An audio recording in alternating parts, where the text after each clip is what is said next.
so that I get more insights on what is the things that are going on within the organization and as well as in the profession. And as consultants or as professionals, we need that kind of insight and input. So thank you very much for that opportunity. So let me quickly try and start the conversation, and we can make we can do the interactions as we go with the presentation. I I have prepared a lot of content, but then I was like, okay, let me first try and put the perspective in a way wherein it has to be a little bit of interactive at the same time. It has to give some sort of a value addition within the context of information systems auditors. So, can you please enable the sharing so that I can share the deck? I've done that. Can you try now? Only meeting organizers and presenters can do. Just a second. Make presenter. Done. Yeah, thank you. I hope it's visible. I can see the screen. Yeah. Thank you.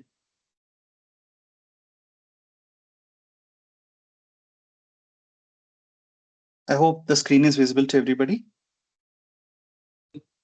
Yes. Thank you.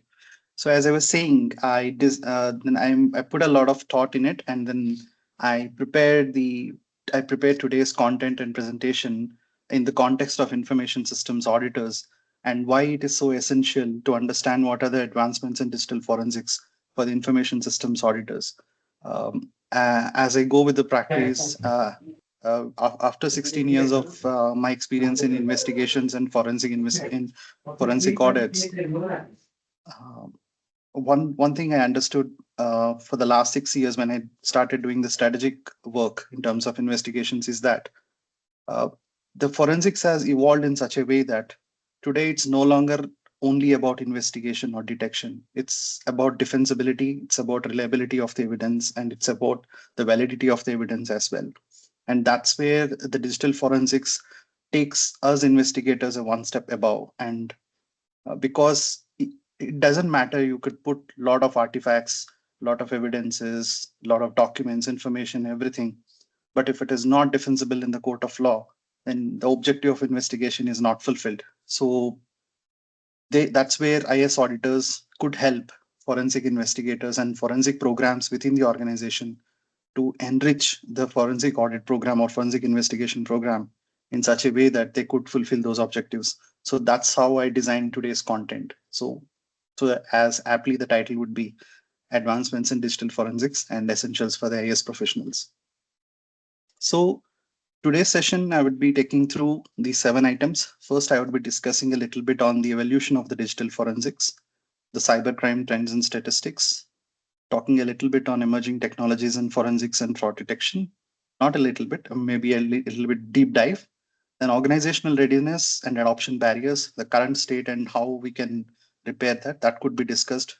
And what are the prerequisites for IS auditors to enable digital forensic technology readiness?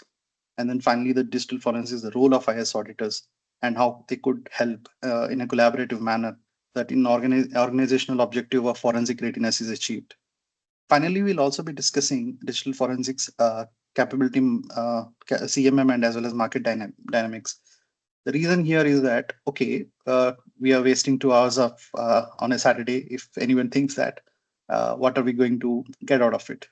Not just the knowledge, but also a tidbit of how the market is evolving in terms of digital forensic and how enabling these skill sets in one's portfolio or one's artillery could take you one step higher financially as well, right? So that's why I wanted to include a little bit of market dynamics as well, so that people can understand the importance of the advancements in this area.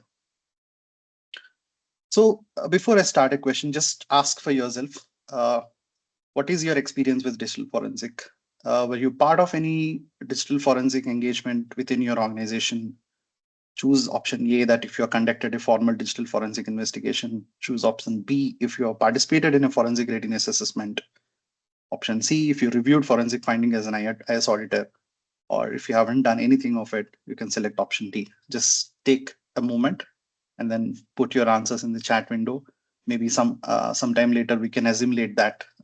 Today we have AI so much developed that we can just copy paste and then we can ask the AI to assimilate it and let us know what kind of percentage it is. So just take a few seconds and put your options.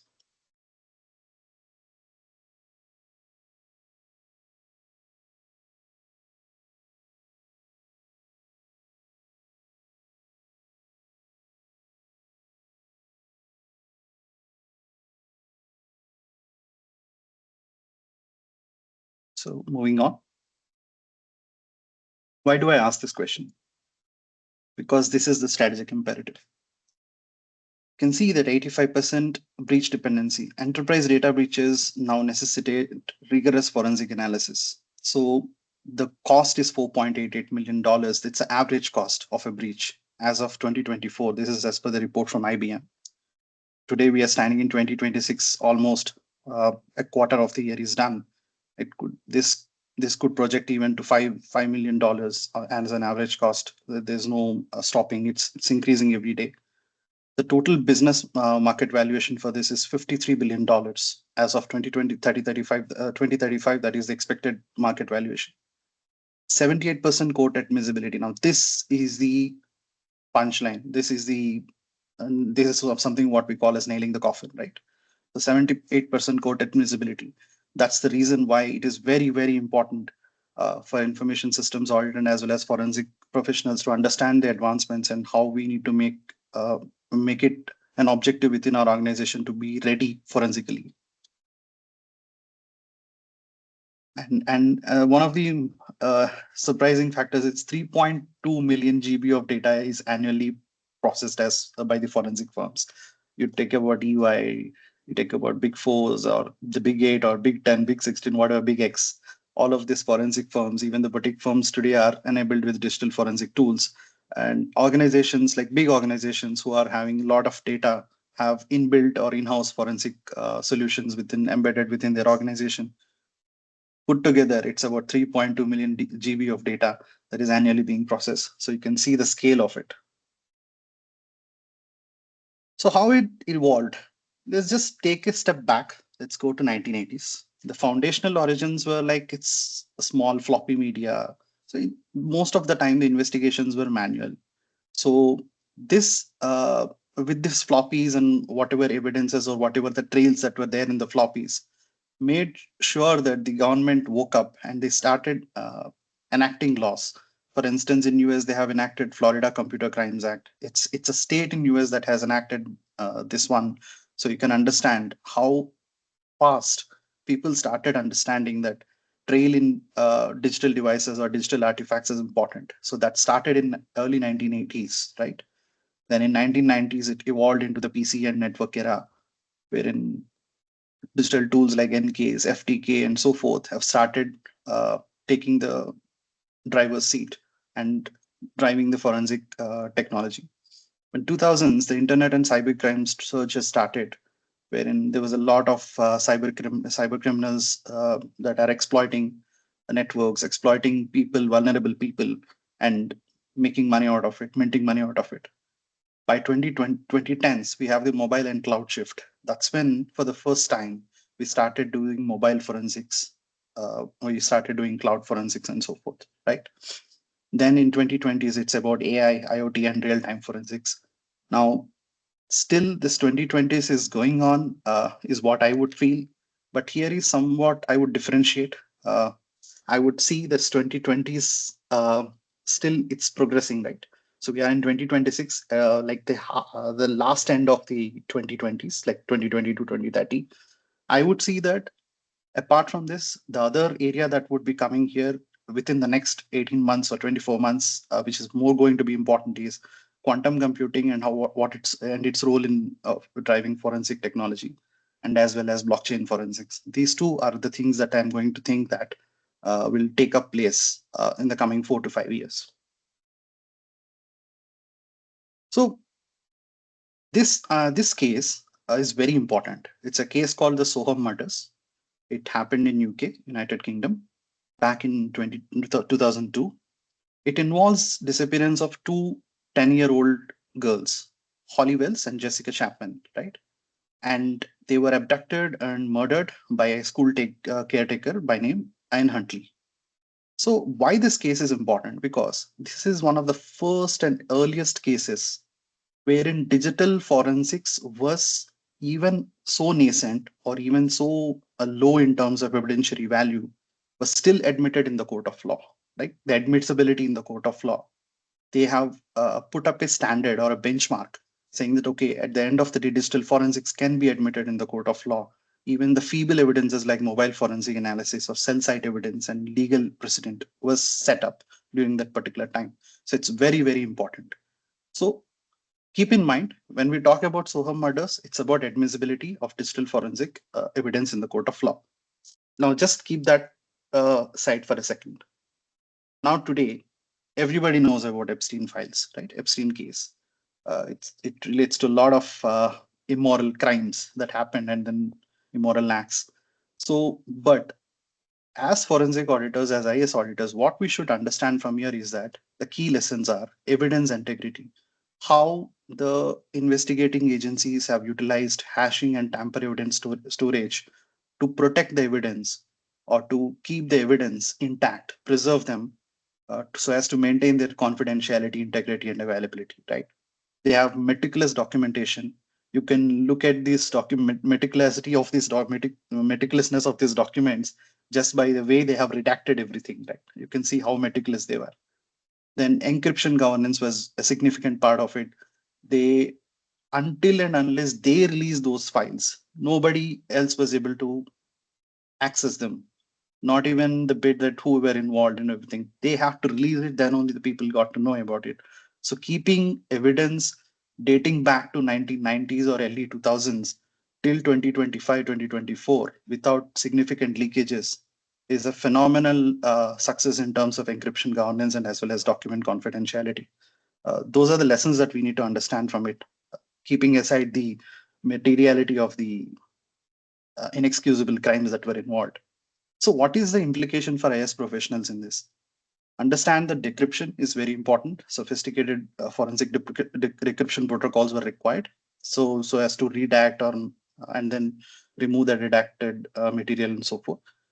Custody, maintaining the custody, so as to prevent the leakage of information. Jurisdiction, how the crimes that were committed in a jurisdictional area that is not legally viable in another area, how to deal with those things and how to deal with different devices or different artifacts, digital artifacts, and assimilate them and put up a case is something that needs to be understood as far as jurisdiction is considered. And this involves a lot of people from different countries as well. So that is one more aspect when it comes to jurisdiction. And then integration, it's final consolidation of all those evidence and making a story or making a narrative out of it so that it can be defensible and it can be put up in the court of law, right? So these are the lessons that we need to understand from the Epstein files. Now if you see, even in 2002 when the Soham case happened and even in the Epstein case, one theme comes out of these two instances, that is evidentiary value in the court of law. So that is the driving factor for digital forensics. You could have market intelligence wherein you could do some sort of interviews with people, collect information. You could maybe review some documents. You could do some data analysis and you could infer, you could create some inferences from it. But all of this can be defended if it in a right in one or more ways, to be honest, right? But digital artifacts, if done properly, if done as per the framework and laws and regulations of that particular jurisdiction, it is immutable and irrefutable. So that is an important lesson that we need to understand. It's the importance that is there for the digital forensic evidence. So, okay, fine. So what are the tools and some few tools that we are going to discuss, not all the tools. For instance, NCASE, its strength is court validated methodology. In most of the courts in US and as well as India, NCASE is one of the preferred tool for comprehensive investigation. It's a comprehensive investigation suite, and but it's a very high licensing cost and steep learning curve. Today, the NCASE says that they have enabled AI within their tool, and it is helping in terms of generating some scripts for review and so forth, right?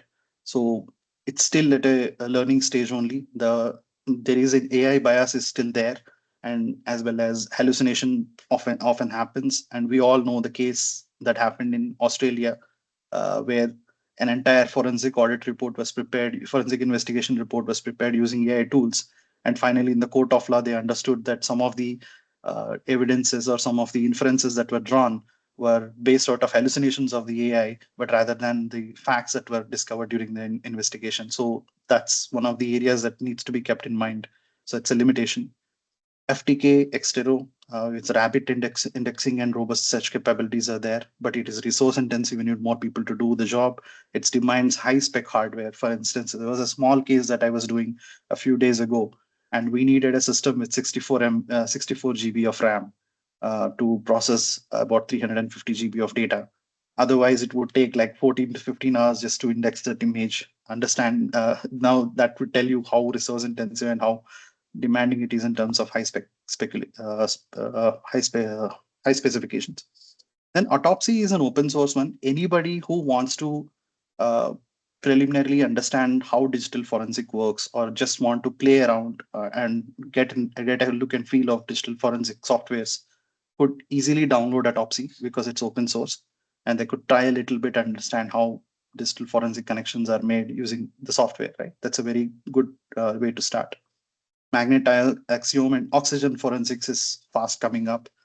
Celebrate were the innovators in terms of mobile forensic, but oxygen forensic have taken a step ahead.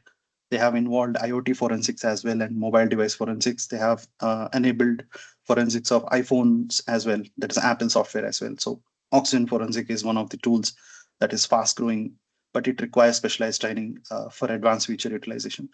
All in all, these are some of the tools that usually forensic auditors or forensic investigators use in concerning digital forensic tools. Let's talk about a little bit about trends and statistics of cybercrime, right? So this one uh, could tell you a great deal about how cybercrime is evolved in 2025, and how it gave the path for 2026 and the next coming years, right? So phishing, it's still one of the prominent things that's happening. About 3.4 billion daily emails are being phished. Ransomware, 236 million attacks in the first half of 2022. Uh, so in terms of cybercrime, the data that we are extracting is still very low. I'll tell you the reason why it is. Just few days ago, when I was requested to do this presentation, I was looking at different sources so that I could give you accurate insights of what is happening in the current scenario, right? So then, because I'm a member of ACFE as well, I came to access a report called Anti-Fraud Technology Benchmarking Report 2026, which was very recently released. And you would be surprised to know that when the survey was conducted, when the respondents were categorized as percentage of the total respondents, the entire area of India, Pakistan, Sri Lanka, the South Asian countries put together, then the percentage of respondents was only 4%. Now, when you don't let the people that are trying very hard to make sense of information, and you don't even give the information to them so that they can make some sense of it and give you good insights so that you can understand how the landscape is evolving, now that's a very bad place to be in, right? This is happening because there's a lack of participation in terms of professionals across the domains in terms of participating in these surveys, maybe because they were not aware of these surveys are being conducted, maybe not they are not having the time or the information necessary to participate in the surveys. That the reasons have to be researched, but the fact is the participation was not there. So these insights could change a lot if that is done. That is what I believe. Because insider threats, 83% of firms affected, excluding the 4%, just put that 4% of survey respondent aside. If you put that aside, 96% are saying that insider threats, in terms of insider threats, 83% firms are affected.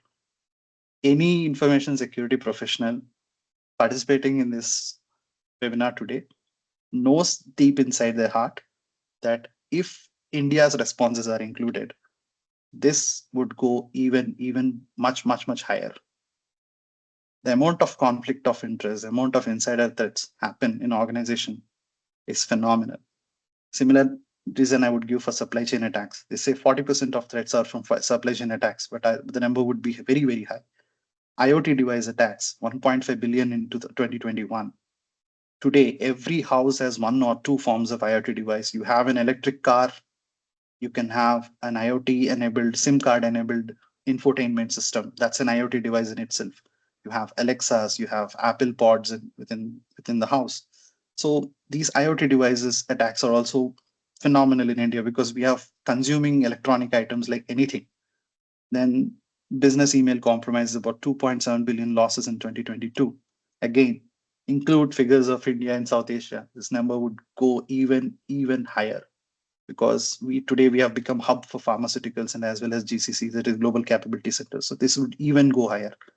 So these insights are good to know, but one lesson that needs to be drawn is let's at least from today start participating in these surveys and give those insights so that maybe uh, the organizations can prepare better insights for us, which will help us in driving the procedures or jotting the way forward so that we can defend these attacks or defend these vectors. So categories of so it's just a summary of what we discussed before. As you can see, it's the same thing but put in terms of business impact. So phishing has increased 220% after the pandemic, right? Similarly, ransomware average incident cost is 1.8 million, $0.08 million is for US in terms of United States. Similarly, supply chain attacks, the top concern for 60% of C-suits. That's what Accenture says. But I would say it is even higher. Today, whenever I go for a business development meeting as part of my work, every CXO tells me that their main concern is supply chain. And I would say maybe it is 95%. I wouldn't even worry, I wouldn't even bother to say it is 100%, right? So what is a predicted AI cybercrime evolution? Four vectors to watch out for. I'm not saying these are the new vectors. I'm saying these are the vectors to watch out for.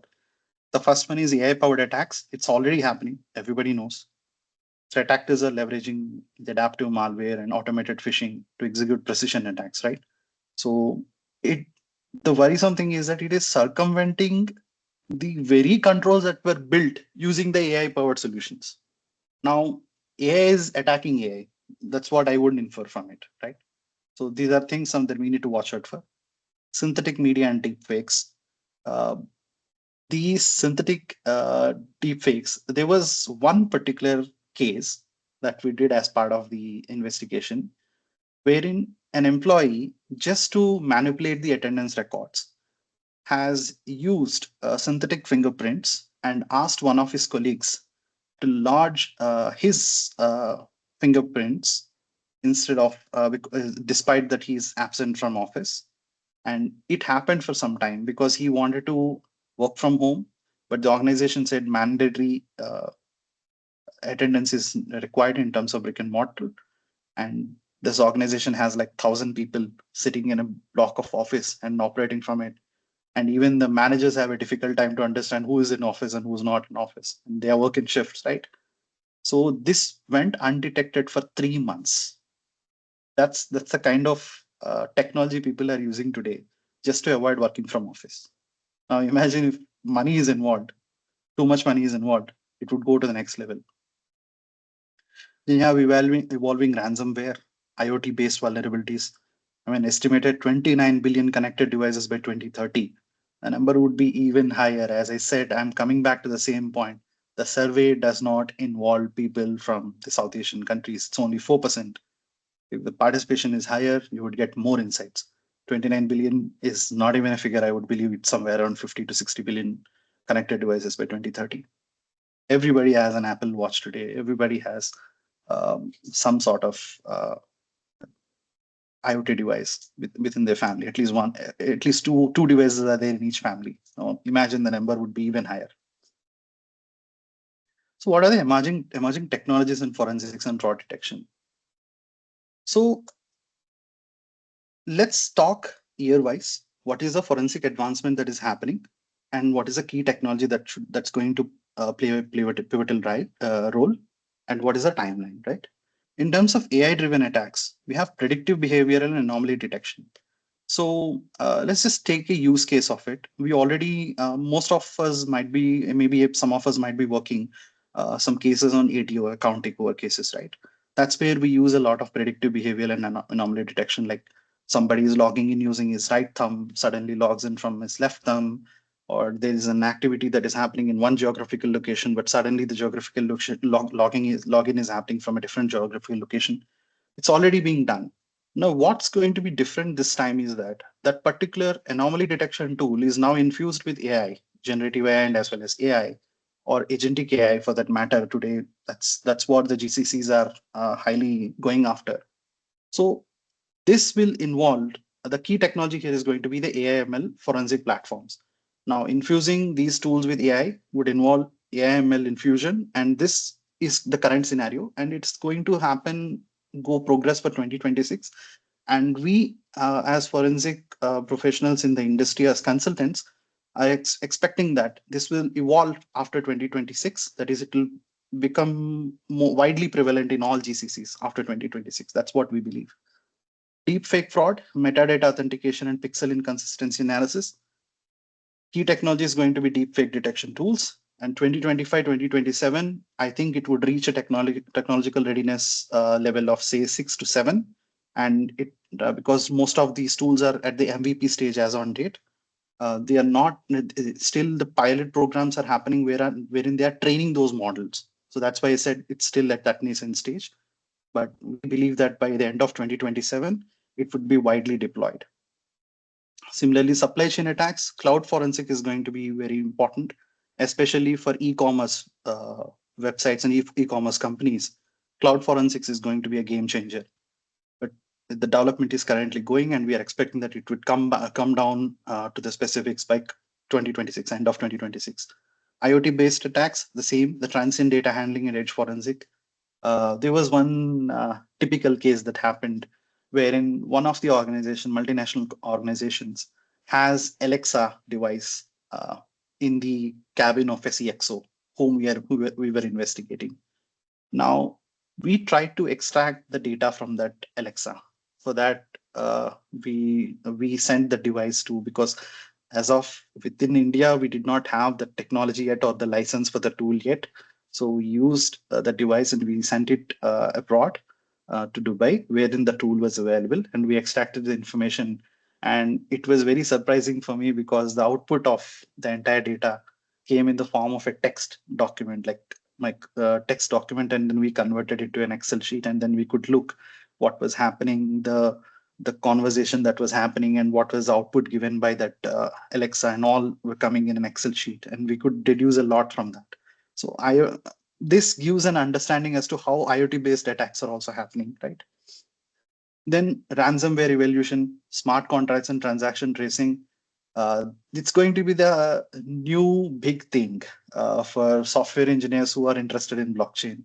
If they could excel smart contract reviews and smart contract audit, it's going to be a game changer for them, because blockchain for forensics is here to stay, and it's going to evolve very, very well within this 3 years, 26 to 2028. Then we have, okay, this is regarding what is the current timeline. But what about the existing technology and how it is going to penetrate deep, right? So in terms of mobile forensics, the volume is going to increase. It's going to become to 18.22 billion as on 2025 and 7.5 billion users by 2025. So it says that a single smartphone can yield about 60,000 messages, 32,000 images, and 1,000 videos. Just imagine, put yourself in the brain, the volume of data that you have. And this could be structured and unstructured. So the reviewing these amount of data and then extracting the usable data from it is going to be the key we think that's going to happen, right? So there could be access challenges, obviously, are there. Network evolution is there. The 5G projected to account for 67% subscriptions by 2030. Again, still 60% is not the correct figure if you ask me, because responses from our country are not there. Key artifacts are application data, geolocation logs, messaging database, and browser history. One more thing that I would add that just struck me is that apart from this, the information of the file logs, like as in the metadata of the files, who created those files, and then who edited those documents within the mobile phone, is also going to be one of the key aspects of it, key artifacts. In terms of IoT forensics, again, you see that 15.9 billion in 2023 to 32.1 billion in 2030. Just keep both the estimated figures side by side. At one place, you're saying 18.2 billion mobile devices, but 32.1 billion IoT devices. Now, that's intrigued me. That intrigued me. I mean, are you saying that you don't have a mobile phone, but you have an IoT device with you? So because obviously the number of mobile phones should be higher, right? Then it struck me. IoT device or any device which has some sort of intelligence in it can be considered as an IoT device, right? So even a smartwatch, even a smartphone is also an IoT device in that manner. So when I went dig deeper into the report, then I understood that they have included the amount of mobile phones also into that number. So 32.1 includes the number of mobile phones as well. So technology diversity is there, proprietary firmware, fragmented operating systems. These are some of the resistances for these tool sets. Volatility is very high. Limited storage. Usually, IoT device has a limited storage as compared to a mobile phone. This will involves that the data keep on uh, changing, or data keep on getting replaced or something like that, right? Lack of standardization because there's no standard as of yet. In terms of forensic, I'm not talking about management of these IoT devices. In terms of forensic, there is no standard yet. Global vulnerabilities are still persistent because you have 169 countries, and navigating the legal quagmires in these countries in terms of IoT forensics is going to be very huge. Just imagine the restrictions of GDPR or the restrictions of the newly enacted DPDP for us. I can't even call new now because it's been done some time. It's here to stay, right? So these are the areas where deeper penetration is expected. Coming to the emerging technologies for the near future adoption, 46% think that computer vision is going to be key, wherein AI-driven image and video analysis will be done, wherein till now we have CCTV cameras which can record the movement of people or whatever happening around that. Now we are going to infuse AI in it, wherein on real time it would identify a person and it would send an alert saying that, okay, this person is not supposed to be here, is not authorized to be here, he's accessing that area.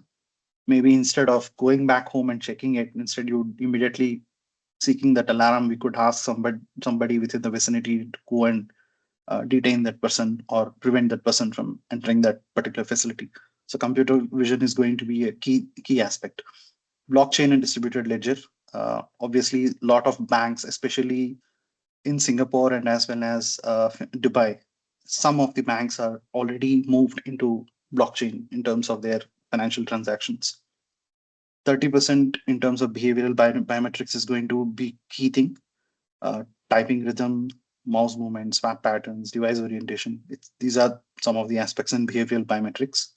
Then synthetic data, artificially generated data sets. Now, when you talk about synthetic data, it is going to be an enabler for forensic investigations, but not a detector.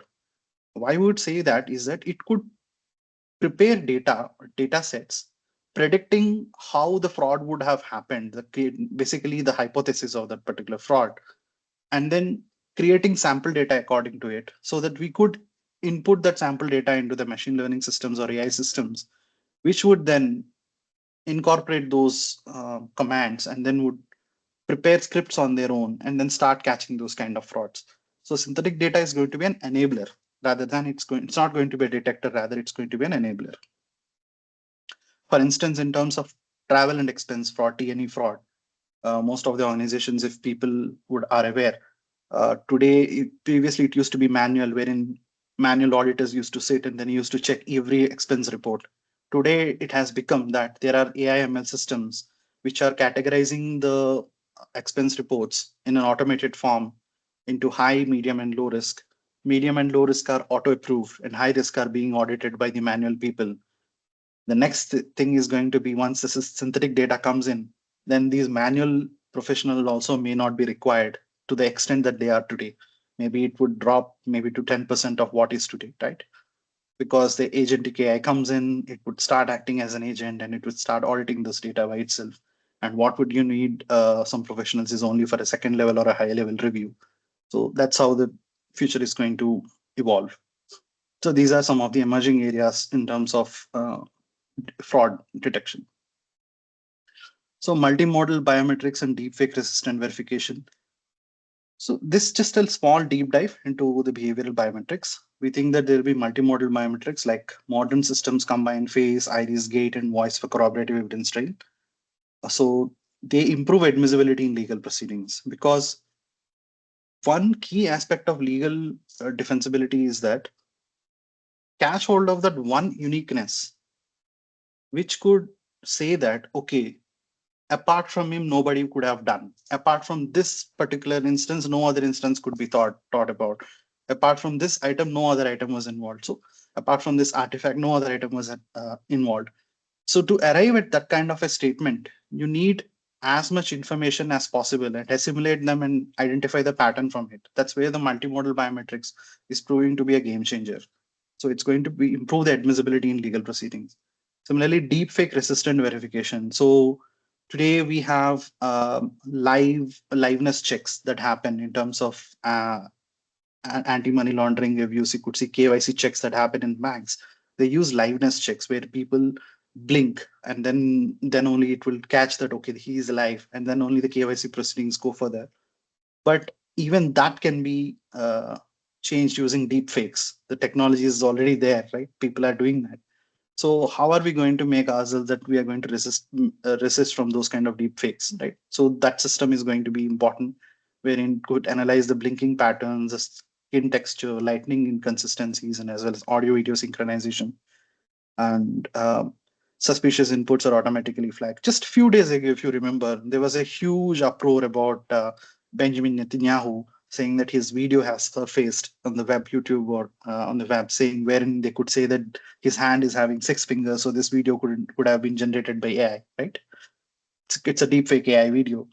Then a lot of investigation happened. Every AI tool was used to input that down. They used to download that video and input into the AI tools like ChatGPT, Claude, and then Grok. And then they used to ask them, "Tell me if this is an AI generated video or not." So then at first Grok said that it is not. It is not AI generated. It's only a camera anomaly that it looks like 6 finger, but it's only 5 fingers, right? I hope people know about it. It's a very interesting case. There are some articles on it. If you read that, you can understand how deepfake is creating an uproar and how these things are evolving. So deepfake resistant verification is going to be very important. So instead of after the event happened and then you react and then you investigate it and then you give the report, by the time the damage is done it takes about 24 hours 48 hours to do all of these tasks. Even if it takes 1 hour or 2 hours to do all of these tasks, by the time the damage is already done. So how to prevent that? You need a real time thing, right? So that's why deepfake resistant verification is going to be the key. Similarly, behavioral biometrics for continuous logging. Today, a lot of software engineers have this problem, especially if you're working in Wipro. I'm not trying to highlight anybody, but they are tracking the keystrokes. Even if somebody is using some sort of automated devices to manipulate the keystrokes, still the software is able to catch hold of the person saying that you are not in front of the system. So a penalty will be levied, or we will be considering you as a loss of paid for today, or something like that. So behavioral biometrics is also going to be a key aspect. And the next gen fingerprint capture, what are the innovations that we're talking about? One is a high resolution multispectral imaging. It can capture the subsurface fingerprint detail. Like if you see your finger, you could see the patterns in it. In between each of those patterns, that's called subsurface. Even the subsurface data can be captured using high resolution multispectral imaging. That's where the world is going today. Contactless fingerprint capture without the contact, because we all know about COVID, we all know about the uh, diseases. So how can we prevent them? Maybe just let's not make any contact. Maybe just put your hand like this. Maybe you can take capture the fingerprint. Similarly, forensic logging by design. What do you mean by forensic logging by design? Now, they have immutable audit logs and cryptographically signed biometric events that are happening after each, like just in the principle of blockchain. If anybody knows about it, we will be discussing that in a few slides. So it's happening automatically. The chain of custody is also infused in it. The metadata capture is infused in it. It's natively integrated with SIME. All of this is happening at the real time while you're just trying to keep one particular log through your biometric. So all of these are happening at the same time. So that's something is one of the evolutions that we are going to see in terms of fingerprint capture. So why this is necessary is because it reduces the investigation time. Obviously, it's very important. As I said, by the time you investigate and give the report, the damage would have already been done. So to prevent that, that's what people are trying to do. It's real time. Things have to happen real time. Stronger evidentiary admissibility in the court of law. Again, number of pattern, as many patterns that you can bring in to so as to prove that uniqueness to that particular person or object or an artifact. That's going to improve your chances of admissibility. Similarly, reduced post-incident forensic reconstruction effort. This is going to be a game changer in terms of murder investigations or investigations involving loss of human life or damage to human life. These post-incident forensic reconstruction will also be helpful in terms of accidents, so as to understand what is the cause of it. Like if you see air crash investigations or rail investigations, if you could be able to reconstruct that thing at the moment using the CCTV images you captured, what could have happened using AI, that would give you a clear picture. What could be the reason for that accident, or what could be what kind of tool or what kind of accessory was used to commit the crime, right? Then audit ready outputs from day one. We don't have to wait weeks or 2 weeks time before the audit report is prepared, but you're getting the audit ready outputs from day one itself. So this is the reason why forensic by design matters. Then we go with the foundation models of 8GI and advanced recognition. Now, this is too advanced. If we think it's too advanced, it's not. It's about vision AI. Once you just read through it, you would understand that, oh, okay, this is what we're talking about, right? So vision transformers and clip learn from massive unlabeled datasets, enabling robust pattern recognition with minimal labeled training data. All it is saying is that the amount of training data that you previously give has now been reduced. What does that mean for you? It means that faster development of the solution, faster adaptability to the context, accurate results, because you're using synthetic data and you're using advanced technology, you're going to get accurate results, all happening on small amount of time. So it is going to be enhanced. The evidentiary value of the particular artifact is going to be enhanced. Similarly, real-time video analytics. So as I said, the CCTV cameras previously only used to detect, okay, this person is going from this place to this place. Now you'll have infused a system wherein the person can be immediately recognized and then it could be passed on. Advanced object and activity recognition. Modern models detect complex human actions. What is meant by complex human actions? Previously, let's say if you're smiling, the camera used to record it. If you're blinking, the camera used to record it. Now, there is a concept in investigation interviews, that is forensic interviews. I would like to slightly digress a topic that so that I can give a clear insight on it. During the forensic interviewing, we also observe behavioral patterns, whether the person is leaning to the left a lot, whether the person is leaning to the right a lot, whether the person is biting the lips while he's delivering something, or whether the person is heavily using his arms to say something. These are all some of the indicators of a suspicious or a non-suspicious or an honest person, right? Enabling these using the technology, if you could enable these during the forensic interviews, uh, this is also going to be a game changer for the auditors, because at one place you are using your human brain, understanding of the cultures, understanding of the different aspects of investigation, the rapport building and everything you're doing on one side, and the other side you're tools are helping you in capturing those minute details that could aid and help as an accessory or a tool for your forensic interviews. Just imagine that. That's where the world is going on, right? That's going to be the advanced vision AI characteristic that we are talking about. Then deepfake detection, anomaly analysis, and scene understanding. Again, it's the same. AI-driven analysis can be used in deepfake and synthetic media detection, anomaly detection via generative models, and as well as scene understanding and semantic segmentation. All of this can be infused with AI-driven analysis. So that's one more area that we are looking out in terms of the futuristic advancement in forensic tools and technology. Then we're talking about super resolution, re-ID, and 3D reconstruction. Um, do anyone uh, I don't know if you're aware of this movie. There was a very I wouldn't say old, but there was a very contemporary movie called Face Off, wherein they could show in computers that they are creating the person's face using a photograph, or the person is there scanning him and then creating and making changes, and then using that reconstructed picture, they're identifying the areas where they need to make the cut for that face and then change it. So imagine this movie came in early 90s or early 2000s, right? And then we are talking about the technology in detecting fraud today. That's how we have to understand it. Super resolution and image enhancement means AI reconstruct low quality or blurred footage. So there was an auto accident, the car rammed somebody, and you could only see a blurred image of the nameplate. And if AI can help you in extracting information from it, it's going to be a game changer for you. Re-identification, track individuals across multiple cameras and then construct them and say, okay, this could be the ideal face of this person that we are talking about. And 3D reconstruction, that's where the face off thing comes in. Like you're reconstructing using the 3D image and exactly identifying the area where you want to make the cut so as to you can swap the faces, right? So it's all superficial, one might think, but we are not far away from it. It's already happening today as we see. And once the quantum computing comes to the required amount of technological readiness, I think these things would happen even faster.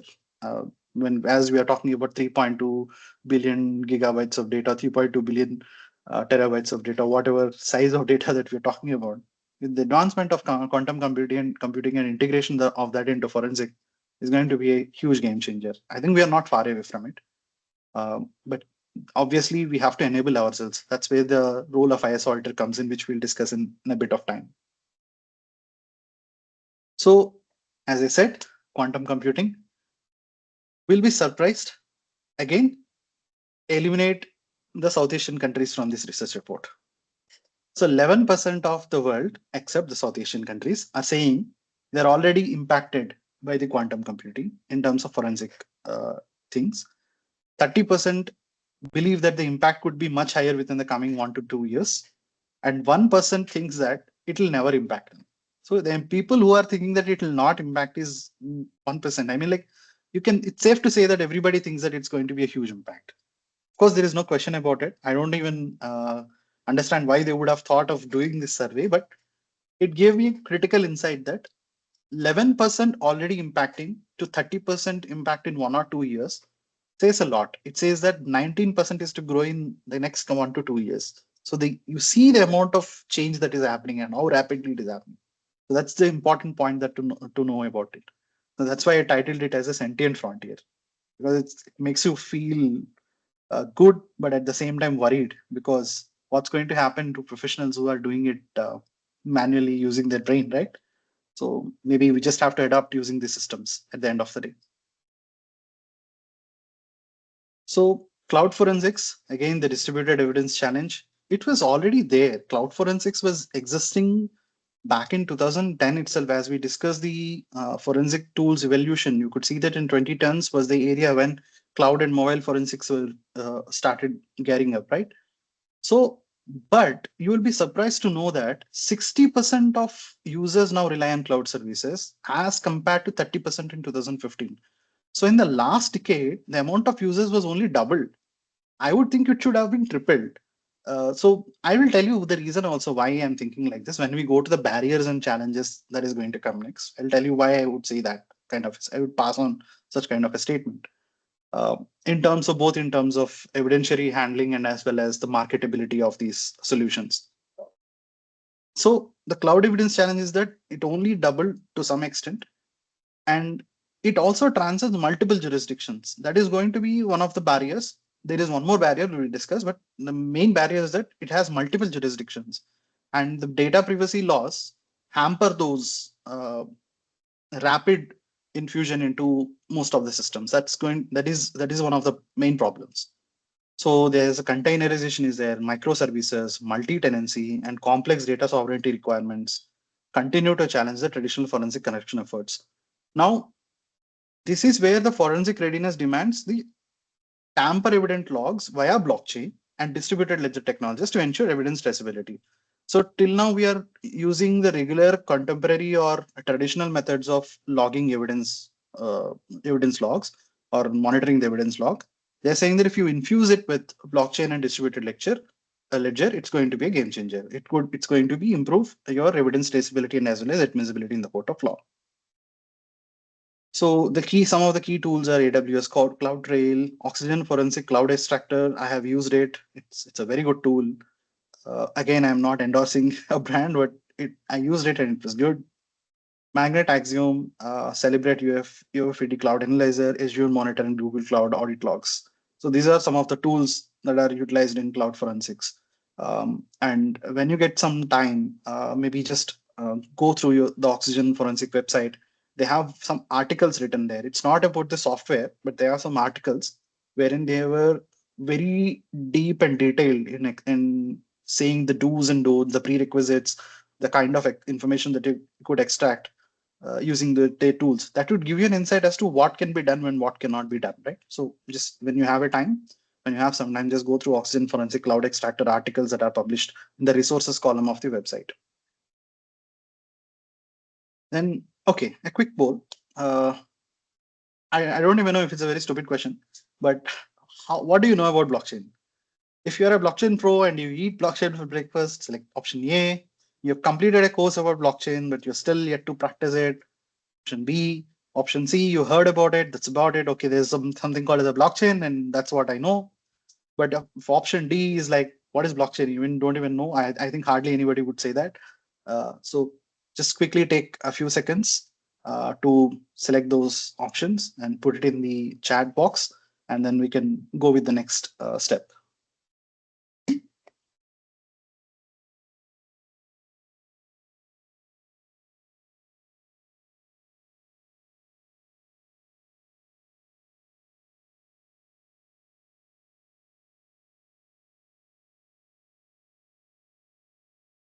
Okay.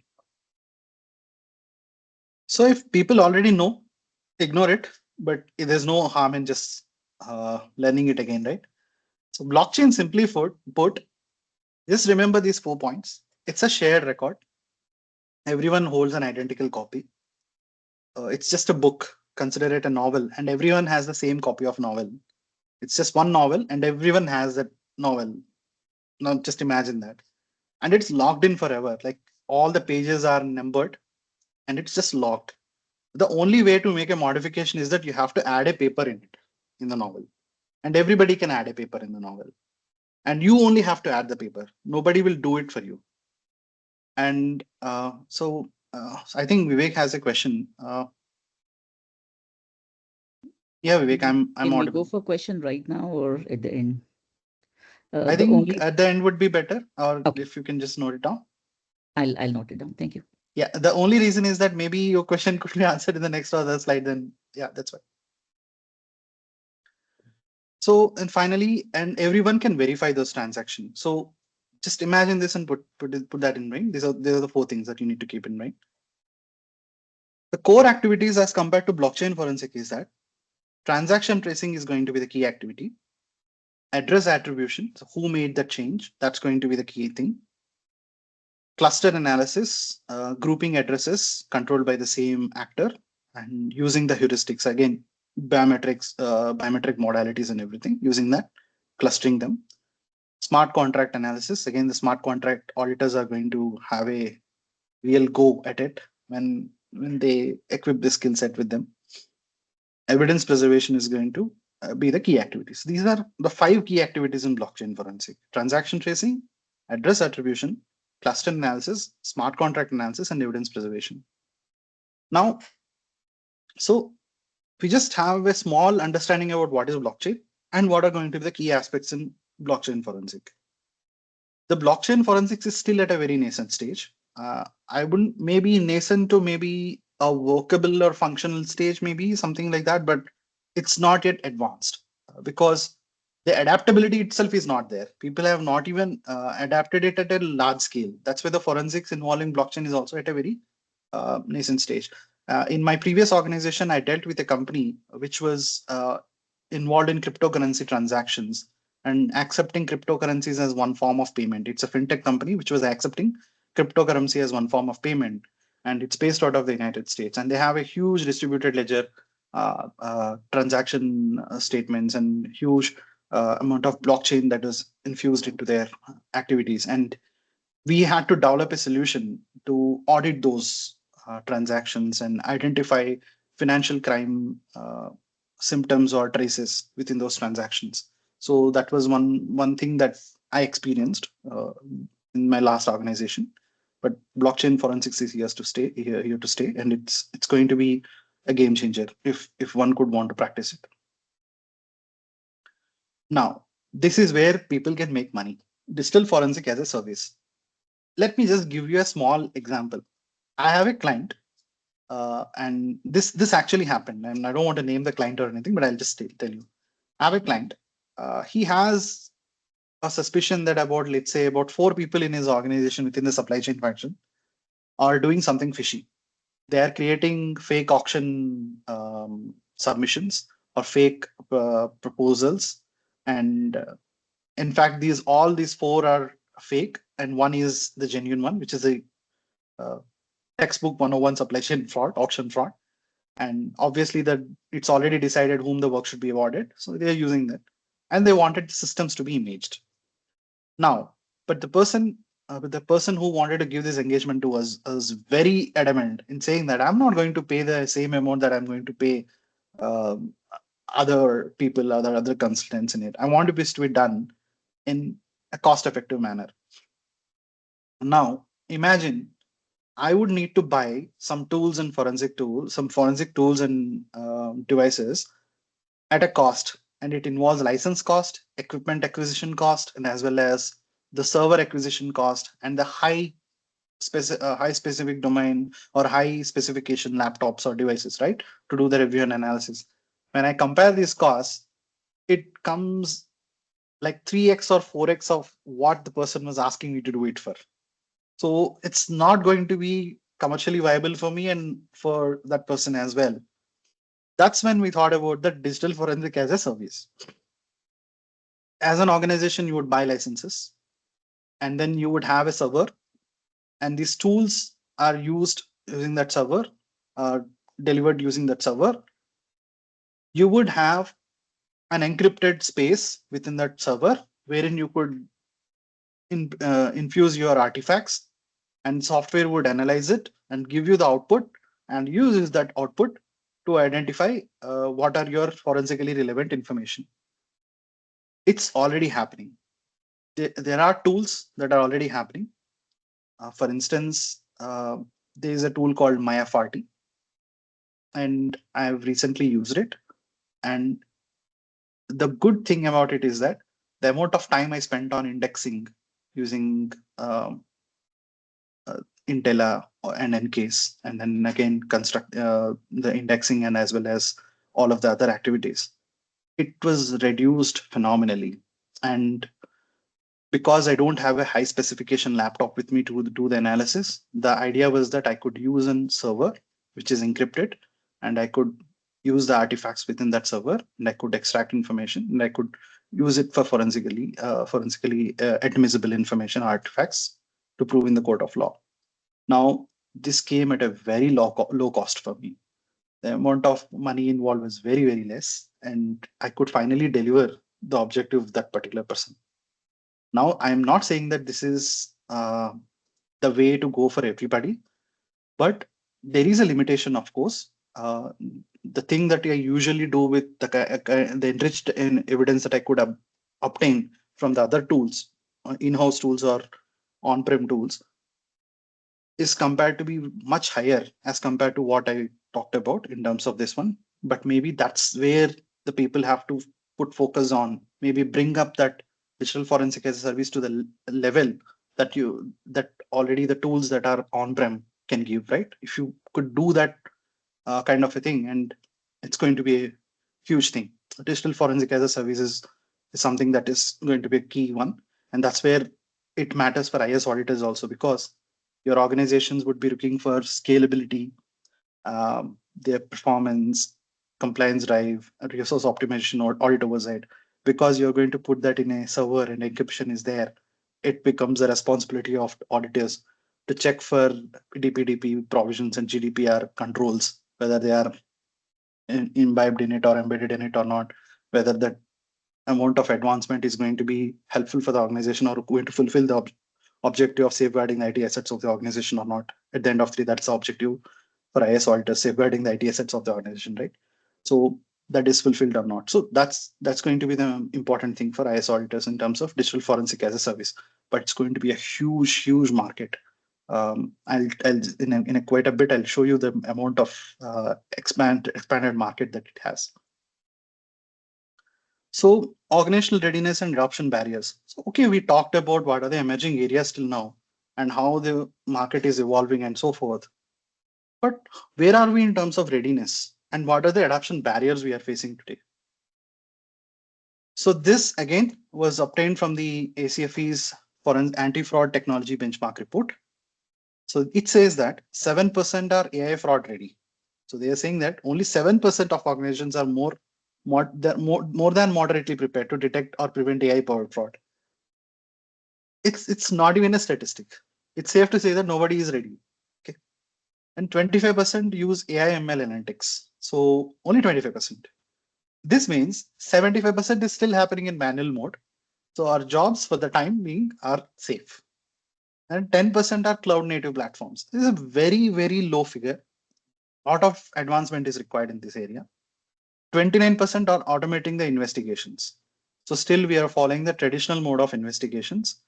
I would safely say that this is a correct figure, because as we do one case after another, I could see that only in 30% of the organization, the investigations are automated. Otherwise, it's quite manual, quite traditional that is happening in terms of investigation tasks. It is safe to say that most of the organizations don't even have a case management tool. It's just spreadsheets are being maintained. Okay, there is a case number, there is an allegation, this investigation is being done by so and so organization or so and so investigator, and this is the output. That's it. And then using that Excel, they are preparing the PowerPoint presentation. There's a template. They're just changing the numbers on it and they're presenting it to the board. That's what is happening. So this needs to change. So we need to automate those investigations. Otherwise, we're not going to get insights. And this is one of the barriers why most of our professionals within this country are not even participating in the surveys, because you have to make that an effort to go into your data and generate insights and then participate in the survey. Who has that amount of time? That's one of the biggest barriers why people or professionals from this country are not participating in these surveys. Ultimately, we are not getting enough resource or insights, and we are not able to find the way forward. So budget and investment trends, 83% are saying we are all at this stage because of the budget. We are not having enough money to go into that. That's the biggest barrier. But out of this 83%, 55% are saying that, but we have a plan for it. It's not that we are not doing anything about it. We know that this is very important to be dealt with. So we have a plan for budget increase so as to evolve into a place wherein we have these technologies infused within our anti-fraud programs. Then what are the governance, financial, and infrastructure barriers? So budget, obviously, we discussed. AI explainability gap. So 82% say that explainability is critical, but only 6% can confidently explain how their models make decisions. This is very critical. Take the example of that Australia's case itself, where a professional firm has submitted an AI-based report, and in the court, the judge finds out or the court people finds out that it was prepared using AI, and there was a lot of hallucination and bias that ventured into that report that made literally the report worthless, right? The entire investigation has to be done again. So imagine that. So, hello? Sorry. Yeah. So explaining that how this particular inference was, so you prepared the report with AI. There's nothing wrong about it. But you should be in a position, okay, if AI is saying certain thing, I'm sorry, somebody can they put I'll check. Yeah, I request all members to go on mute, please. Go ahead, Bhagirath. Thank you. Yeah, thank you.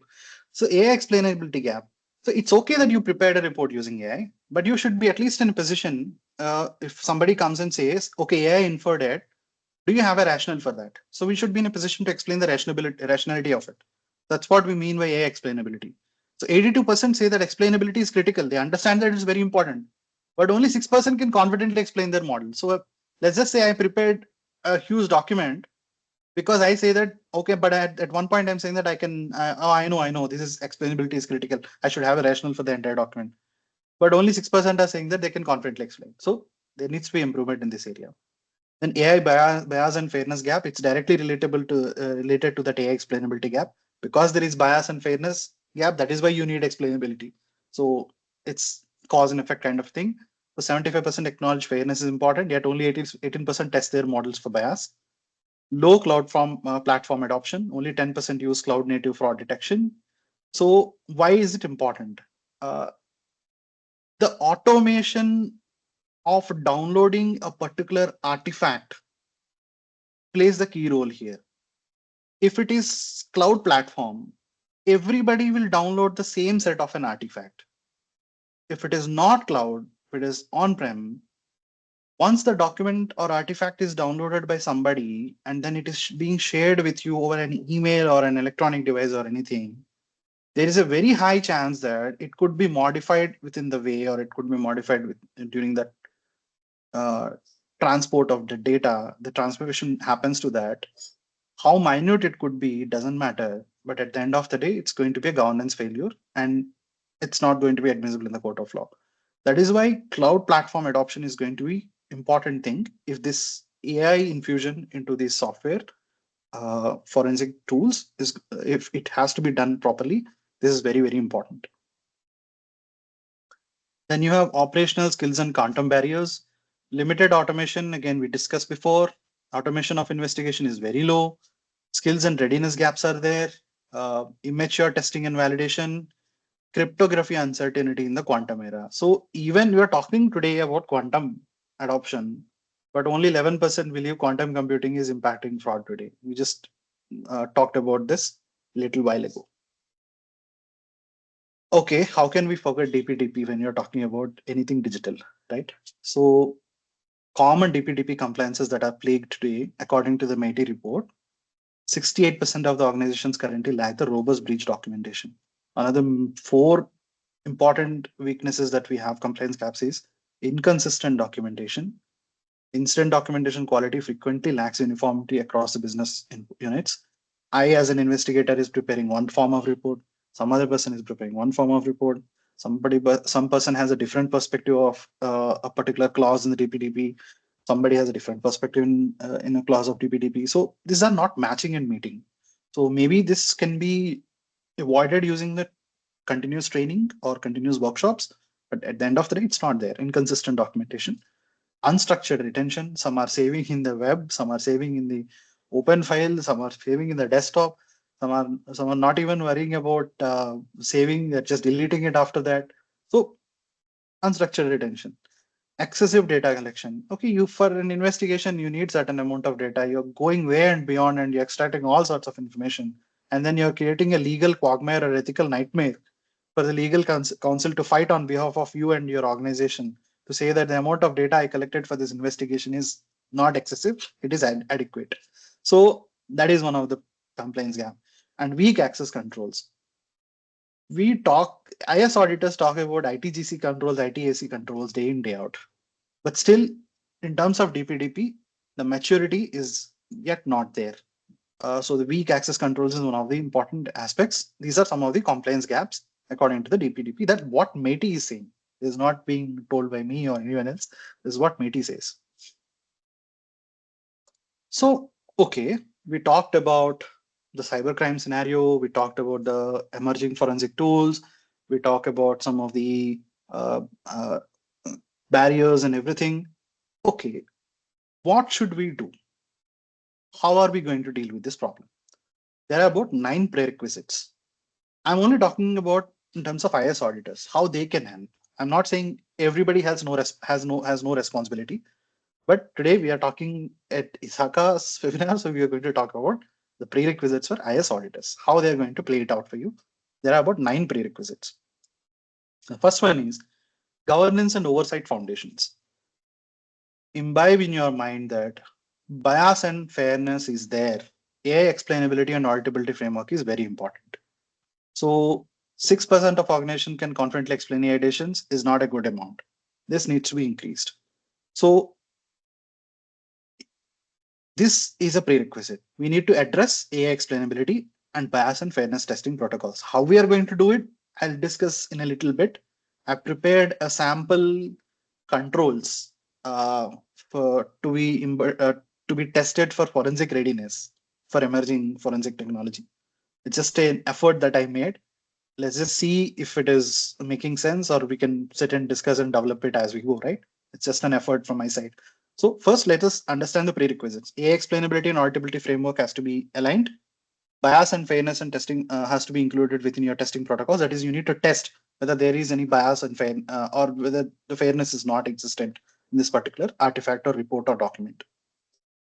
In terms of technology and infrastructure readiness, understand cloud native forensic capability has to be increased. Automation maturity assessment has to be done. Integration and interoperability of the controls that needs to happen. Like testing of APIs is still not being done in most of the organizations. Maybe that is very important. So uh, even the testing is happening manually. So for example, we did some some payable verification for an organization. It's a non-profit organization. There was a front end tool, there is a back end tool. Whatever data the front end tool is capturing is transferring into the back end tool, and the back end tool is doing all the analysis and review, and it is throwing the output whether this expense can be allowed or not, right? Now, both of these tools have an API between them. We were surprised, or rather flummoxed, to say that the number of transactions that the front end software and the number of transactions within the backend software not matching for a required period of time because the API integration was not done properly. How can you even feel confident this data is reliable at all? So the API readiness is a very important aspect. So this comes under integration and interoperability controls. So the IS auditor should focus there. Otherwise, it doesn't matter if you bring good, robust technology and you're not integrating it properly. It doesn't matter. Then you have data quality, integrity, and synthetic data governance. So AI-powered forensics is only as reliable as data it trains on. So if your training data itself is wrong, everybody knows this today. It's not required a separate mention for it, but it's what it is. And without this foundation, findings that cannot withstand the digital regulator scrutiny. Synthetic data governance is also important. So as we discussed before, 37% of the organizations are planning for synthetic data adoption. So they must validate generation process, just like how we are going to check for the training data. We need to check the synthetic data and test for its bias, fairness, scope creep, whatever you want to say. All of that, we have to eradicate that, and we have to prepare a proper synthetic data and adequate synthetic data so that you can get good results out of it.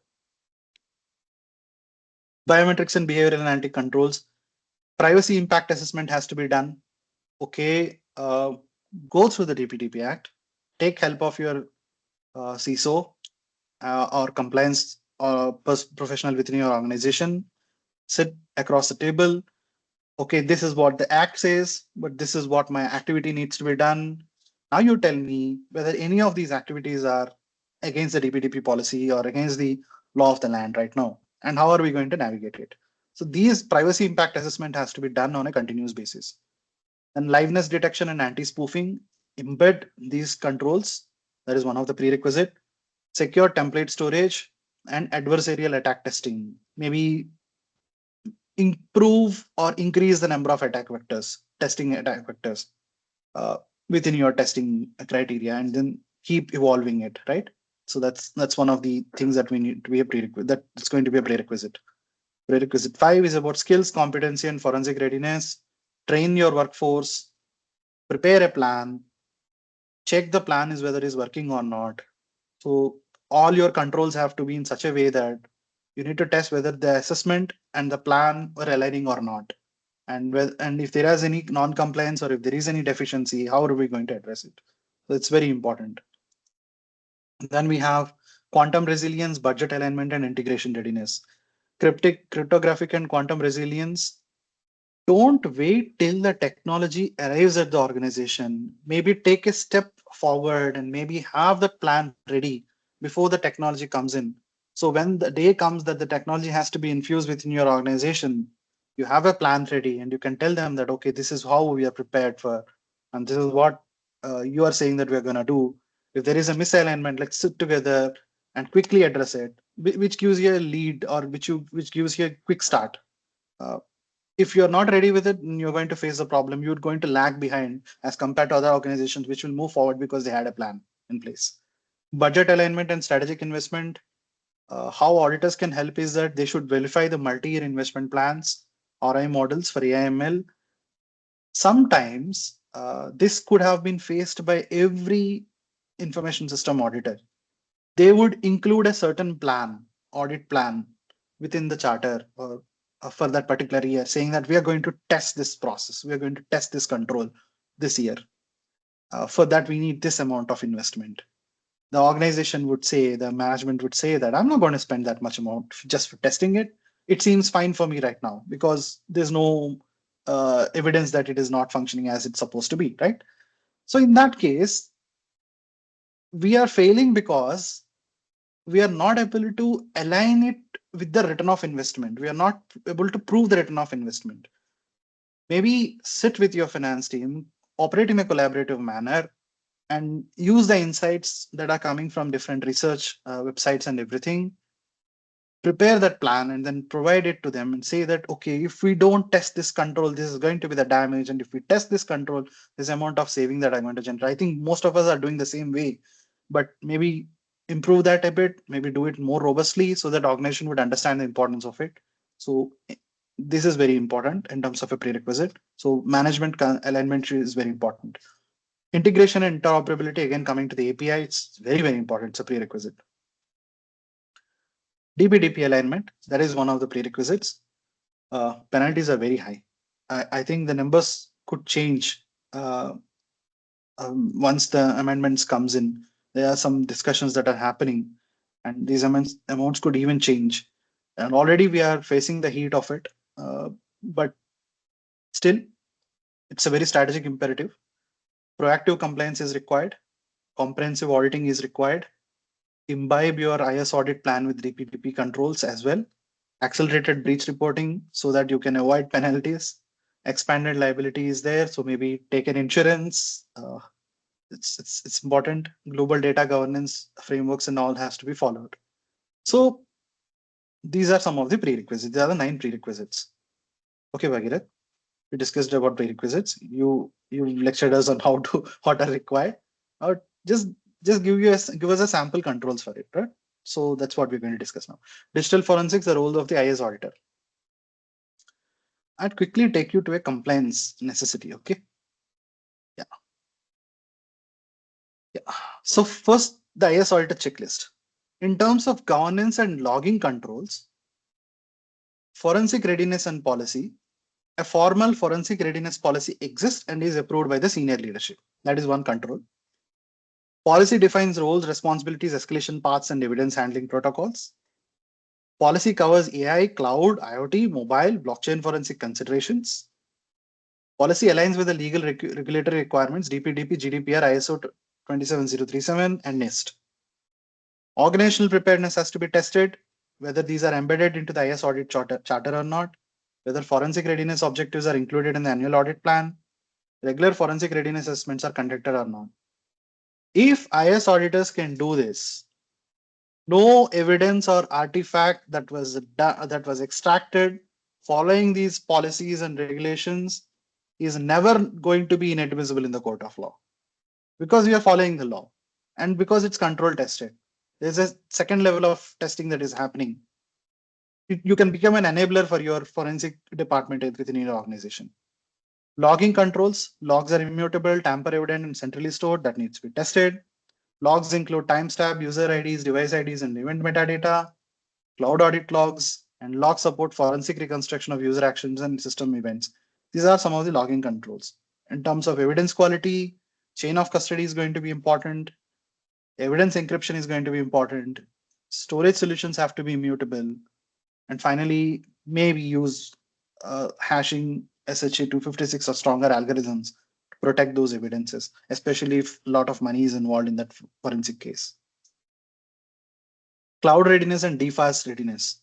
Cloud forensic tools integrate with SIEM and SOIR platforms. DFAST provider contracts include chain of custody guarantees. Just like how we manage the SOC program, SOC program, for vendors and everybody. Similarly, we can do this for DFAST because technically they are also. Sorry.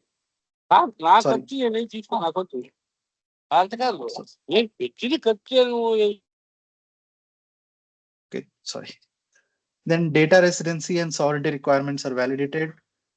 For DFAST readiness, certain controls have to be prepared so that you have a checklist in your hand. The checklist should say that if you are going for a digital forensic as a service, in terms of as a service provider or as a service receiver, you should be ready so that it doesn't violate any of the DPDP provisions or any of the regulations of the land or laws within that land. Then AI biometric controls, you have AI forensic controls like AI ML models have been documented explainability and decision logic. This one control will avoid most of the problems for your forensic evidence. After an investigation is done, if that forensic investigator, while submitting that evidence in the court of law, tells the lawyer or the judge that we have controls in place in our organization which validate our explainability and decision logic that were generated by the AI. Our AS auditors have tested it. Bias testing, AI decisions are logged with metadata for forensic review, and model lineage and versioning are maintained and auditable. These are some of the AI forensic controls. Biometric forensics, your biometric system generate cryptographically signed logs. Liveness detection, anti-spoofing controls are validated. Biometric audit trails integrate with forensic platforms, and biometric data retention and deletion follow regulatory requirements. Any data that is deleted has to be logged. So if it happens automatically, much better. But if it is not, at least maintain a log of it so that when you provide this evidence in the court of law, the out of the three aspects, integrity is validated, right? Then ISO audit checklist for incident response. You have IR plan includes your forensic readiness steps. Teams are trained in volatile data capture. Tabletop exercises, very important, include forensic scenarios. There's AI fraud, ransomware, and cloud breaches. Standard operating procedures are existing for mobile IoT, cloud, blockchain evidence collection. So unfortunately, this is not there at all in most of the organization. They don't have a standard operating procedure. They simply, the in-house investigator goes to the desk and collects the laptop and takes it with him. And then just because the organization allows it to be done. But understand, it doesn't matter if you have within your policy or code of conduct to say that you cannot hold your personal information in the company provided devices, but still people do that knowingly or unknowingly. And accessing that data is going to be an ethical nightmare if any of that falls under any of the non-compliant DPDP policies or act clauses. It's going to be a legal nightmare for the investigator and as well as for the organization as a whole.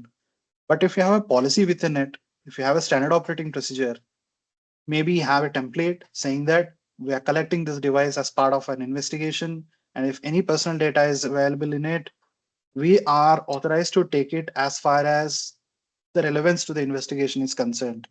So that's what even the Act also says in terms of the inference that we can get from the Act as well. So having those collection policies, procedures embedded within your things, and then as IS auditors, you test whether those controls are there is going to be key. Skills training and competency. Analysts should be trained in AI, blockchain, IoT, and cloud forensics. Regular forensic readiness drills have to be conducted. Skill gaps and specialized training for evidence admissibility and legal defensibility should be completed. Maybe once in a while, take the help of professionals or specialists in this area, and then check whether whatever that needs to be done in terms of the forensic readiness, whether done or not, and have the tested document ready with you. And it's going to be a brilliant accessory in the court of law when your day comes to prove that whatever evidence that was extracted is valid, is reliable, is confidential, is available, and it is full of integrity, right? So, okay, what auditors need to do and everything is good, too good. What's in it for us? What is the market looking like, right? So it says that right now we are at level 1 in terms of evidence handling. I'm not even joking. It's true. Highly unstructured, undocumented collection processes. Tooling is minimal or non-specialized tools. Skills are limited. Documentation is fragmented and inconsistent. Compliance is lack of alignment with regulatory standards. Just take one aspect of it. Let's just talk about tooling, minimal or non-specialized tools. Now you're going to update yourself into enterprise-grade, highly integrated forensic tools.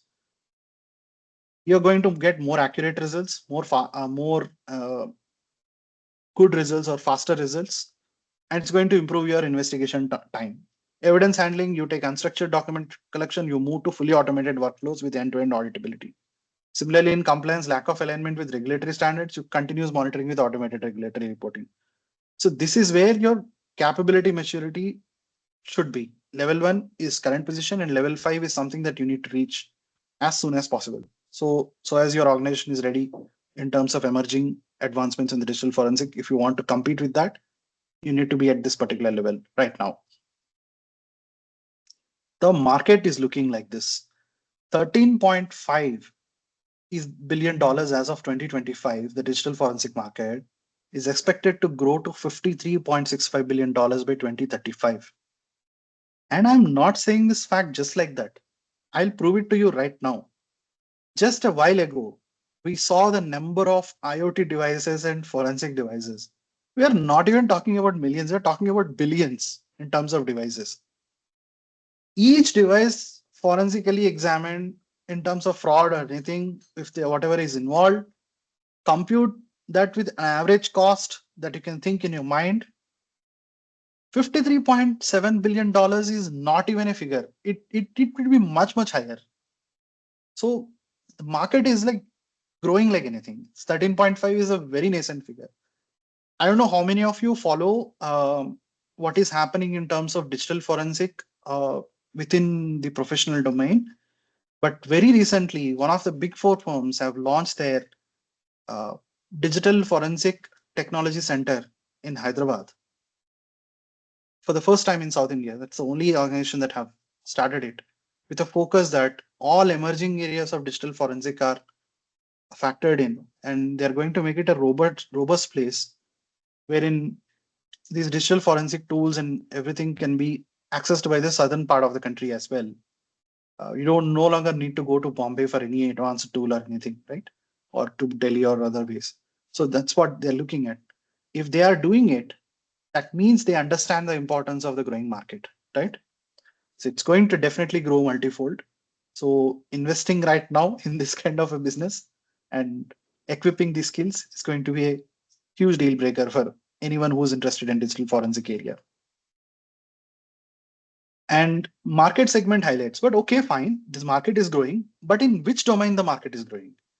Hardware segment, obviously, because you have those devices and tools that you can plug into the laptop for collection of forensic evidence, that is extraction of forensic evidence. Cloud forensics, because as we discussed before, only 10% in terms of native cloud platform, the number can grow up to 60 or 70%. Even if the number grows up to 40%, you have 30% increase. And imagine the multifold market that is going to grow, right?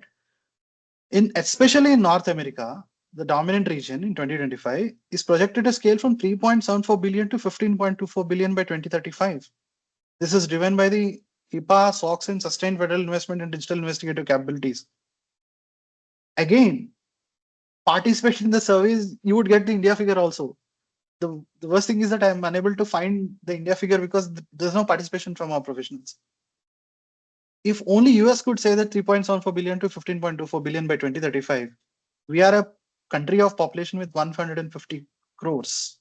And this 150 crores of population, even if 10% of them are using mobile phones or digital devices, and out of that, even for 2% are using, are having digital forensic evidentiary value, imagine the amount of money that is involved. It's huge, huge, huge. So that's one of the segments. Then you have healthcare sector. India is fast growing as a health tourism spot. A lot of people coming from Middle East, African countries, and even from the first world countries coming here for their treatment because the cost of medicines are cheaper. We have a concept of generic medicines wherein we are catching hold of it much, much faster as compared to others. Just a few days ago, the Ozempic, which used to cost 11,000 to 12,000 rupees per dose, is expected to sell for 1,500 to 2,000 rupees. The moment the news came in, the share market value or the share price of these Sun Pharma or and as well as Aurobindo and Dr. Reddy's has grown like anything. Even during the crisis of the petroleum crisis that we are having now, the gas and petroleum crisis we are having due to the war in the Middle East, even in this time, just one speck of that good news has increased the momentum, has changed the momentum, and the share prices have increased. So, healthcare sector is one of the key market segment in terms of forensic digital forensic advancements. So these are some of the four market segments I believe is going to be very profitable in the coming years. The key takeaways: adopt AI-enabled forensic tools. Uh, okay, there are some limitations. Okay, we heard some bad news, things that happened in Australia, things that happened in US, where in AI-enabled reports, AI-generated reports, AI-generated investigations were not up to the standards. But take the cue from those failures. Embed those IS controls, information system controls, in terms of forensic readiness, and you can curtail these limitations or barriers and challenges, and then you can adopt the AI-enabled forensic tools safely. So adopt AI-enabled forensic tools. Don't go away from it. Strengthen your forensic readiness. Prioritize at least achieving level 3 of capability maturity model. Formalize the procedures. Increase the retention of the logs. Recurring tabletop exercises has to be done, and proactive hardening is also critical. Finally, align with global standards and compliance. You have some global standards, you have the Indian standard as well. Align your forensic readiness to those standards, prepare controls, use the checklists that we are going to discuss. We discuss some of the checklist items right now.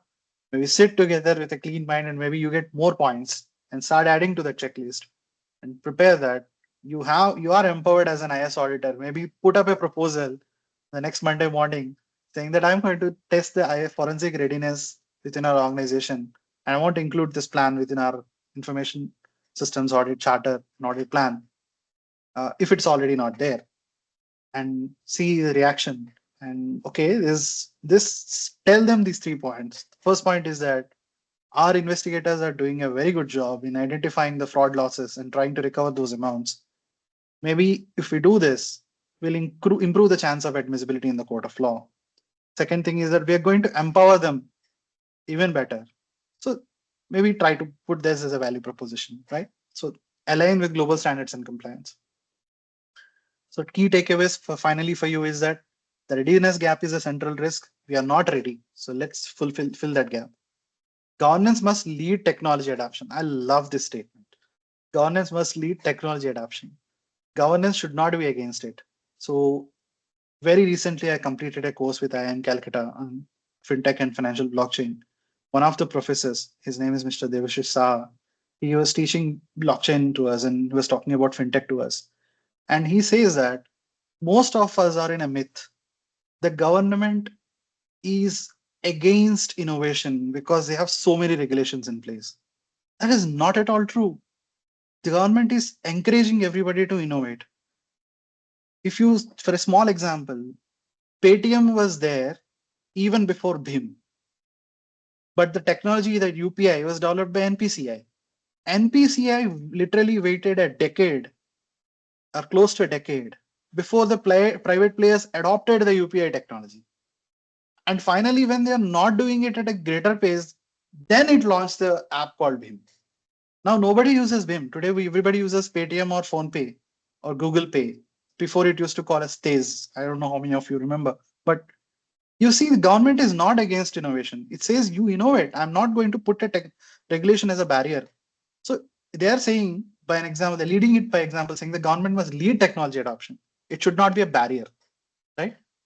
Quantum preparedness cannot wait. We have to go because 30% are expecting material quantum impact.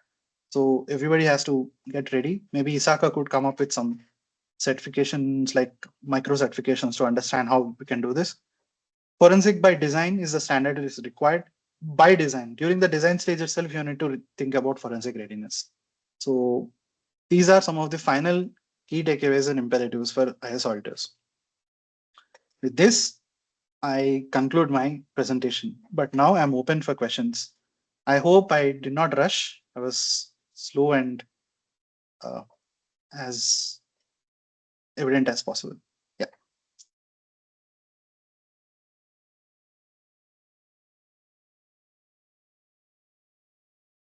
Yeah, if anyone has questions, please. I think Vivek has raised his hand. Right. So, I mean, coming back to the same question about forensic, you said that the blockchain can be used. Would that be a privacy risk? Because ultimately, things which are on blockchain is all available to everyone. Your data is available, and if they are able to, crack it, they get it. I mean, I know they cannot change it, but they can actually. So I'm not saying use blockchain as a tool rather than infusion of forensics in the blockchain. Yes, for blockchain is a very advanced concept wherein everybody can caught if they are making any change in it. That's one of the main foundational aspects of it. But still, frauds are happening in terms of distributed ledger or cryptocurrencies. Frauds are still happening. So how we can develop our forensic technology to detect those frauds as well? That is the key area that we are looking at. Everybody adopts something. It's if you see the technology that is evolving today, we brought in something saying that this will reduce this particular aspect, but the perpetrators are finding new ways to exploit those situations. So instead of waiting till how the person is going to exploit it, maybe today you start understanding the scenarios how they could exploit and get ready for it, prepare a plan and be ready for it so that proactively you can avoid that kind of a situation. That's what I meant when I said about blockchain forensic. Thank you.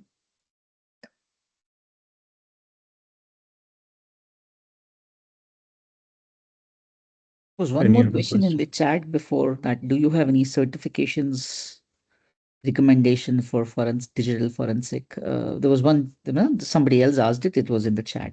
I just call it that. Yes, there are a number of certifications for digital forensic. Um, People used to call it computer forensic before, but now they call it as digital forensic or cyber forensic. The name is evolving, but I think it's one and the same. So you have some certifications by GIAC. GIAC is one of the organizations, the front runner in giving forensic certifications. So GIAC Certified Forensic Examiner is one of the good uh, qualifications if you want to see technically. But strategic, I want to divide this certifications into two categories. One is strategic certification and technical certification. What do I mean by technical and strategic is that strategic will tell you how to handle the digital evidence so that you improve the admissibility in the court of law. For that, you have a Canadian certification called Certified Lead Forensic Examiner. So that says you how to handle the digital forensic evidence. It says do's and don'ts as per the ISO standards and so forth. But if you want technical certifications, it is tool based. So GIAC is something which gives you tool agnostic training in terms of technically to become a forensic expert, computer forensic expert. Similarly, you have NCASE. NCASE as a forensic examiner, NCASE certified forensic examiner. You have Relativity certified forensic analyst. You have Intella forensic certifications. You have Oxygen detective forensic certifications. The multiple certifications are there. But one thing that stands out is GIAC. GIAC is a gold standard in terms of computer forensics technically. Thank you. Sorry, you mentioned like some Canadian certification, right? What is the name? Can you please repeat? Certified lead forensic examiner. I'm going to put that in the chat box. So who's going, which organization is going to be give that? Yeah, I'm just putting it down there. Okay, thanks.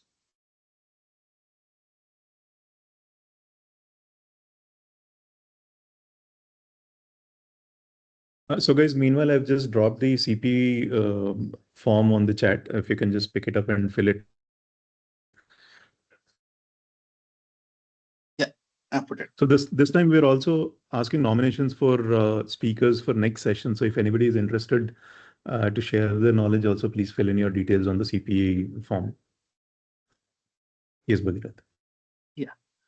So after the session, I will also be sharing the technology benchmark report. It is available, but if you have to be either a member of the ACFE or if it is downloadable from SAS, I don't know if it is free or not, but I'll make sure that Sujay, I'll share it with you, and probably you can distribute it across. Its understanding of that benchmarking is very, very important.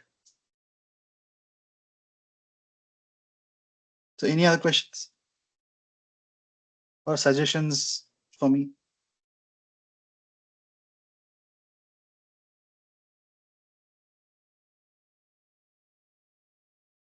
Okay. Just let me check once if there is any additional questions in the chat. Okay, so there's one request for the deck. Willing to share the deck, Bhagirath? Yeah, sure, of course.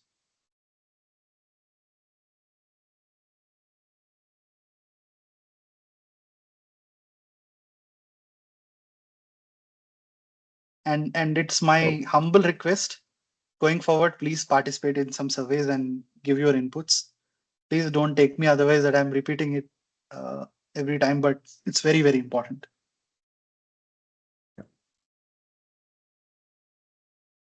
Right, sir.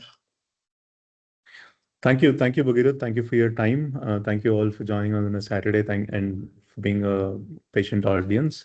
We're also probably planning another hands-on workshop with Bhagirath. You can look out for further information on that. Thank you, Bhagirath. Thank you for your time. Thank you. Thank you very much. Thank you. All the best. Thank you. Great day.